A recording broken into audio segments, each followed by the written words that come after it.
ETF index mutual funds నేర్చుకుని stock మార్కెట్లో రాణించాలనుకుంటున్నారా? వెంటనే ఈ నెంబర్కి కాల్ చేయండి. హాయ్ హలో నమస్తే, welcome back to Suman TV. ప్రస్తుతం మనతో పాటు ఉన్నారు సీనియర్ పోలీస్ ఆఫీసర్ రెడ్డన్న గారు. సార్తో మాట్లాడదాం. నమస్తే సార్. నమస్కారం అండి. సార్, పాస్టర్ ప్రవీణ్ డెత్ చూస్తున్నాం మనం. చాలా డౌట్స్ వస్తున్నాయి, అనుమానాల మీద అనుమానాలు ఉన్నాయి. మరి పోస్ట్ మార్టం రిపోర్ట్ అనేది ఇప్పటి వరకు కూడా రిలీజ్ చేయలేదు. దానిపైన కూడా నిరసనలు కూడా చేస్తున్నారు. ఒక్కసారి అంటే మీ అనలైసిస్లో ఎందుకు డిలే అవుతుంది? అసలు పోస్ట్ మార్టం రిపోర్ట్ ఇన్ని రోజుల తర్వాత కూడా రాలేదు అంటే ఒకసారి దాని గురించి ఏం చెప్తారు? ఇప్పుడు మామూలుగా ఆయన చనిపోయింది ఎప్పుడు? 24 సార్. 24 నైట్, అంటే 25 మార్నింగ్. పిఎం ఎప్పుడు అయి ఉంటుంది? 25 అయిపోయి ఉంటుంది పోస్ట్ మార్టం. సో 26వ తేదీ ఇవన్నీ కలెక్షన్ చేసినవన్నీ పోలీస్ స్టేషన్కి తెస్తారు. 26, 26, 27 ఇమ్మీడియట్గా 27వ తారీఖు 27, 28 పంపిస్తారు. ఎక్కడికి? వాళ్ళు సీల్ చేసి ఇచ్చుంటారు, అది ఎఫ్ఎస్ఎల్కి పంపిస్తారు. 28 ఎప్పుడు వేసిన తర్వాత మామూలుగా అయితే ఈ హాలిడేస్లో వాళ్ళు రారు. సో హాలిడేస్లో వచ్చినాయి కదా 2-3 రోజులు. రంజాన్ వచ్చింది, ఉగాది వచ్చింది. ఉగాది ముందు రోజు కూడా ఏదో హాలిడేనా ఏమన్నా ఉందో ఏమో తెలియదు మరి. అదే కాకుండా మామూలుగా అయితే అటు పోగానే ఇటు వచ్చేది మామూలుగా. అంటే మామూలుగా ఇట్లాంటి 10 యాక్సిడెంట్లు అయినాయనుకోండి. ఇప్పుడు జనరల్గా ఇప్పుడు ప్రవీణ్ పగడాల గారిది కూడా పోతూ ఉండే యాక్సిడెంట్ అయి ఉంటేనో, లేకపోతే ముందర టైర్ పేలిపోయి కింద పడిపోయి యాక్సిడెంట్ అయి ఉంటేనో, లేదు ఆయన పోతూనే ఏదైనా సన్ స్ట్రోక్ వచ్చి కింద పడి యాక్సిడెంట్ అయితేనో, లేకపోతే వెనకాల నుంచి ఎవరైనా కొట్టి యాక్సిడెంట్ అయితేనో, లేకపోతే ఎవరైనా అటాక్ చేసి ఉండి పగటిపూట అయ్యి అక్కడ ఐ విట్నెస్ అయి ఉంటే, సో ఈ ఎప్పుడు వచ్చినా కూడా ప్రాబ్లం ఉండదు. అంతే కదా. ఇక్కడ ఏమైందంటే సస్పీషియస్ డెత్ అయిపోయింది. ఒక్కొక్కళ్ళు ఒక్కొక్క రకంగా అన్వయించుకుంటున్నారు.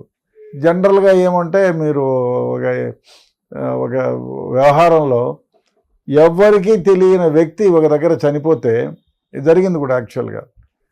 అయితే ఈ 2 గ్రూపులకు సంబంధించిన వాడు మీరు చంపి మా దగ్గర వేసినారు, మా పైన కేసు పెట్టడానికి. ఇది 27 ఏళ్ల క్రితం జరిగింది అనంతపూర్ జిల్లాలో ఫ్యాక్షన్ విలేజ్లో.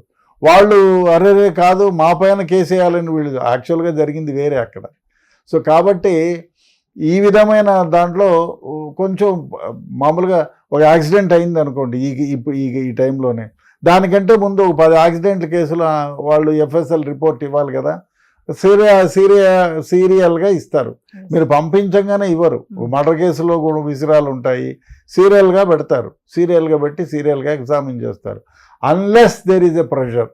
ఒక ఎఫ్ఎస్ఎల్ డైరెక్టర్ లేదండి ఇమీడియట్గా పంపించండి, డైరెక్టర్ జనరల్ ఆఫ్ పోలీసు లేకపోతే హోమ్ మినిస్టరు, హోమ్ సెక్రటరీనో స్పెషల్గా ఒక లెటర్ రాస్తే డూ ఇట్ ఇమీడియట్లీ అంటే చేస్తారు. లేదు అంటే క్రానలాజికల్ ఆర్డర్లో ఇప్పుడు ఈయనకంటే ముందు యాక్సిడెంట్లు, మర్డర్ కేసులు ఇంకా ఏమన్నా ఉన్నాయనుకో అవి చేసుకుంటూ వస్తారు.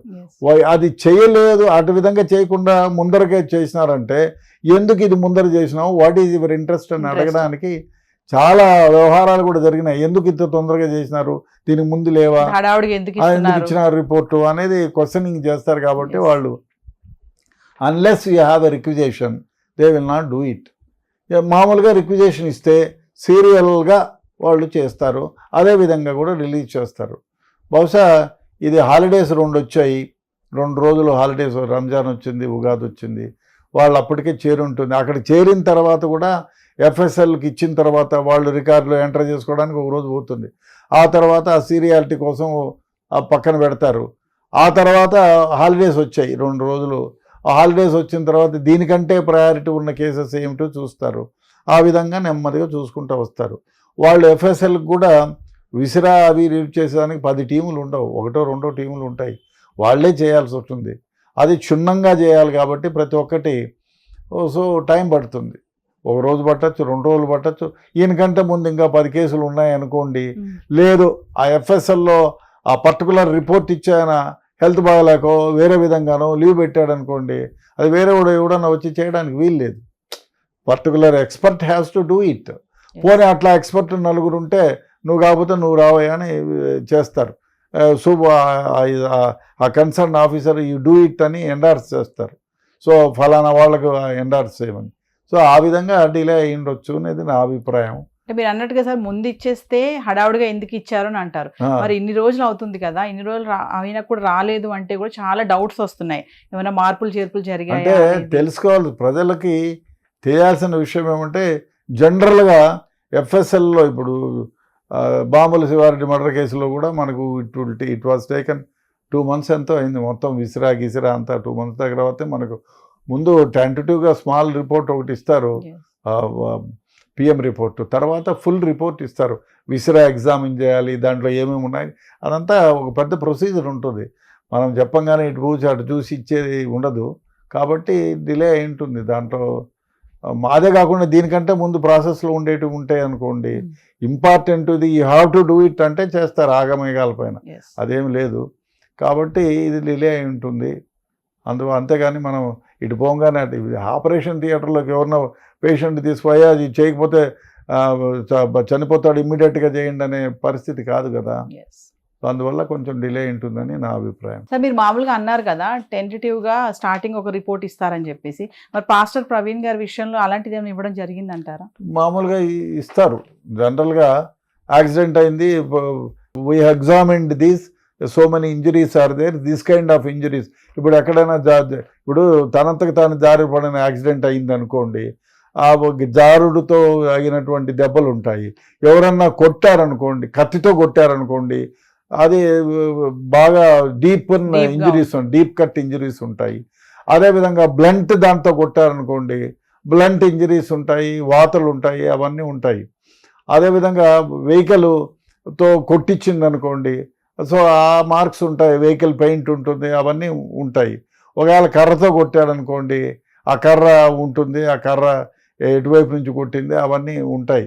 సో కాబట్టి ఏ విధంగా వాళ్ళు ఇన్ని ఇంజురీస్ ఉన్నాయి, ఏది బాడీ పైన ఇక్కడిక్కడ ఇంజురీస్ ఉన్నాయి, ఈ ఇంజురీస్ నేచర్ ఏమిటి, ఒక కట్ గాయం ఉందనుకో 2 అంచులు ఇంటూ 1.5 ఇంచు, 6 ఇంచులు ఇంటూ 1.5 ఇంచు, అట్లా ఆ ఇంజురీ యొక్క నేచర్ ఎట్లా ఉంది అనేదాన్ని ఒక ప్రిలిమినరీ రిపోర్ట్ ఇస్తారు. సో మామూలుగా ఇప్పుడు డ్రంక్ అండ్ డ్రైవ్ కేసెస్ కానీ, మామూలుగా చనిపోయిన యాక్సిడెంట్స్ కేసెస్ కానీ, ఈ పోస్ట్ మార్టం రిపోర్ట్ అనేది ఎన్ని రోజుల్లో ఇస్తారు సార్ అసలు? డ్రంక్ అండ్ డ్రైవ్ అయితే ఇన్స్టెంట్, డ్రంక్ అండ్ డ్రైవ్లో పెట్టంగానే ఊతారు, పాయింట్ వస్తుంది, అది instant.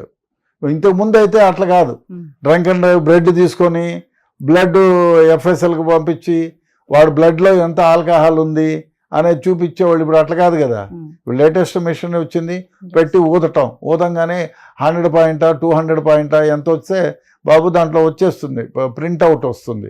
So you have drunken so much of the. ఎందుకంటే మీరు ఎవరైనా డ్రింక్ తాగితే మీరు ఊపితే మీ ఊపిరితిత్తుల్లోకి వస్తుంది, తాగిందంతా కడుపులోకి పోయి కడుపులో నుంచి ఊపిరితిత్తుల్లోకి వచ్చి కొంచెం ఎవాపరేట్ అవుతుంది, కొంచెం గుండెలోకి పోయి గుండె నుంచి మళ్ళీ శరీరంలోకి పోయి యూరినేషన్ కొంత పోతుంది, ఆ విధంగా శరీరంలో ఉన్నది బయటికి వెళ్ళిపోతుంది. సో ఆ వెళ్ళిపోయే క్రమంలో మీ ఆల్కహాల్ ఎంత ఊపిరితిత్తుల్లో ఉండేది ఊదిన దానివల్ల తెలుస్తుంది, ఇట్ ఈస్ ఇమ్మీడియట్గా తెలుస్తుంది. అట్లా కాదు కదా యాక్సిడెంట్ రిపోర్ట్లు అంటే. సపోజ్ ఎక్కడైనా తాగినారు, ఓ మర్డర్ కేసులో ఉందనుకోండి, తాగినారు, ఆయన తాగిన తర్వాత వాళ్ళు చంపారు అనుకుందాం, ఓ 4 ఫ్రెండ్స్ కూర్చొని తాగిన తర్వాత చంపారు, మేము తాగలేదు ఆయన తాగలేదు అన్నాడు అనుకోండి, అట్లా కాదు కదా. విసిరా అంతా తీసుకుంటారు, దాని పోస్ట్ మార్టం రిపోర్ట్ అయిన తర్వాత వాళ్ళంతా ఎఫ్ఎస్ఎల్కి పంపిస్తారు, అదంతా కలెక్షన్ చేసి ఎంత తాగినారు, ఆ డెత్ ఆఫ్ టైమింగ్ ఏమిటి, వాళ్ళు తాగిన తర్వాత ఏ విధంగా ఉంది, ఆయన హార్ట్ ఏదైనా అయిందా, స్మాదరింగ్ ఏమైనా అయిందా. కొందరు తాగగానే పడిపోయినాడు మాకు తెలియదు అంటారు, దిండు చూసి. ఇప్పుడు మామూలుగా పొద్దున్న చాలా కేసెస్లో అమ్మాయి చనిపోతే నాకు తెలియదు, మా మామగారు కూర్చొని ఉన్నారు, నేను వచ్చి చూసేటప్పటికి పలకలేదు, మామయ్యని ఇంటికి ఫోన్ చేశాను, చూస్తే చనిపోయి ఉన్నాడని చెప్పిన సందర్భాలు ఉన్నాయి. అది మళ్ళీ హాస్పిటల్కి పంపించి పోస్ట్ మార్టం రిపోర్ట్లో చూస్తే డెత్ డ్యూ టు స్మాదరింగ్, అంటే ఊపిరి ఆడకుండా చేసి చంపారని. సో దానికి ఇట్ విల్ టేక్ టైం, వాళ్ళు ఎగ్జామిన్ చేసి అదంతా. తర్వాత ఆయన తాగి ఉంటే ఇంకా తొందరగా చచ్చిపోతాడు ఊపిరి ఆడకపోతే. సో అవన్నీ విసిరా అంతా కలెక్ట్ చేసి దాంట్లో ఎంత ఆల్కహాల్ ఉంది, what is the quantity of alcohol he has taken, అవంతా వస్తాయి. కాబట్టి పోస్ట్ మార్టం రిపోర్ట్లో వస్తే తెలుస్తుంది మనకి ఆయన చావుకు కారణం ఏమిటి. ఫుల్ రిపోర్ట్ వస్తే దానిపైన కూడా మళ్ళీ క్వశ్చన్ వేయచ్చు, అనుమానాలు రేయించవచ్చు. ఇవన్నీ ఉన్నాయి, ఎందుకు జరిగింది ఈ విధంగానే అడగచ్చు దానిపైన కూడా. ఇప్పుడు మామూలుగా ఒకవేళ మర్డరే జరిగింది అనుకోండి, మర్డర్ అయితే అయ్యా ఈ విధంగా ఇన్ని ఇంజురీస్ ఉన్నాయి, మీరేమో ఇట్లున్నది, మరి వాట్ ఇస్ దిస్ అని డాక్టర్ని క్వశ్చన్ చేస్తాడు. మళ్ళీ ఆల్ మర్డర్ కేసెస్లో డాక్టర్ ఇచ్చిందే ఫైనల్ ఏం కాదు, ఆయన ఇచ్చిన రిపోర్ట్ పైన ఆయన పోస్ట్ మార్టం చేస్తారు అడ్వకేట్స్. అది ఉంటుంది. ఆ పిఎం రిపోర్ట్ సరిగ్గా కొట్టేసిన కేసులు కూడా ఉంటాయి. పోస్ట్ మార్టం చేసిన వాళ్ళ పైన కూడా మళ్ళీ రిపోర్టింగ్ ఉంటుంది. పోస్ట్ మార్టం రిపోర్ట్ చేసిన వాళ్ళని కోర్టుకు పిలిపిస్తారు, కోర్టులో క్రాస్ ఎగ్జామిన్ చేస్తారు, చీఫ్ చేస్తారు, ముందు మళ్ళీ క్రాస్ ఎగ్జామిన్ చేస్తారు. దాన్ని జడ్జి గారు విని ఈయన చెప్పేది ఏ విధంగా ఉంది, ఇది కేసుకు సంబంధంగా ఉందా, లేదు ఎగ్జాజరేట్గా డబ్బులు వంకేసి ఏమన్నా చేశాడా, ఇవన్నీ వస్తాయి. వచ్చిన తర్వాతనే ఆయన ఎవిడెన్స్ని ఏ విధంగా ఇచ్చాడు. కొందరు బాగా రిపోర్ట్ రాసింటాడు, చెప్పేదానికి రాదు, దానివల్ల కూడా కేసులు అక్కుటైన సందర్భాలు ఉన్నాయి. సో కాబట్టి ఇది ఇప్పుడు పిఎం రిపోర్ట్ రావడానికి టైం పట్టిండొచ్చు. బహుశా ఇవాళ రేపట్లో, ఎందుకంటే ఇంత గగ్గోలు అవుతా ఉంది కాబట్టి రెండు రాష్ట్రాల్లోనూ డెఫినెట్గా గవర్నమెంట్ కూడా ప్రెషర్ ఇచ్చేసి బాబు తొందరగా క్షుణ్ణంగా ఎగ్జామిన్ చేసి ఇవ్వండి అని చెప్పొచ్చు. లేదా పోలీస్ డిపార్ట్మెంట్ వాళ్ళు కూడా ఎందుకు వచ్చిన తొందరగా చేయండి, ఈ మిగతా వ్యవహారాలు కూడా ఉంటాయని చెప్పి డెఫినెట్గా ఆ విధంగా చెప్పి తొందరగా తీసుకున్నారని ప్రయత్నం చేస్తూ ఉంటారనుకుంటా. Thank you sir.